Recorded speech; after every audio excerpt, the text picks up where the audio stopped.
in dynamics, there are three basic things that we hold responsible for kinematics, motion. And these things are energy and momentum and force. And each one of these has just a key equation. The energy, or at least the work done, can be given by the formula work done is force times the change in position in the direction of the force, or alternatively force times the displacement, another way of writing it. Momentum, P equals mv, and force, F equals ma from Newton's second law. Of course, this is the special case where mass is constant, but of course we know from the Suvat relationship that acceleration is v minus u over t, which we can substitute into there, which means that F equals mv minus u over t, which is equal to mv minus mu over t, an expression that force is equal to the rate of change of momentum.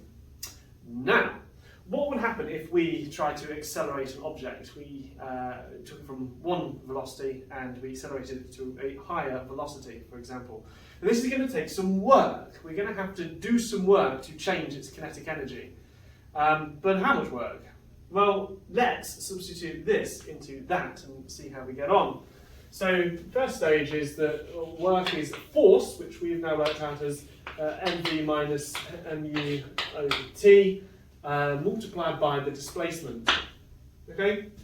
Now we can rewrite that, shift that denominator over here, so that the work is equal to mv minus mu, all multiplied by the displacement over time, this velocity over here. But the velocity is not constant in this situation, because it's going from one value to another. So what we have to substitute in is the average velocity.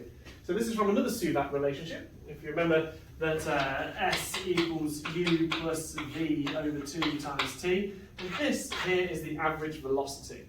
And so what we can do here is we can rearrange this and we realise that S over T is equal to U plus V over 2. The sum of the two velocities divided by the fact that there are two gives you the average velocity. So we're going to substitute in for S over T over here. So this is equal to the impulse mv minus mu multiplied by v plus u over t. No, not v plus u over t, v plus u over 2. Right.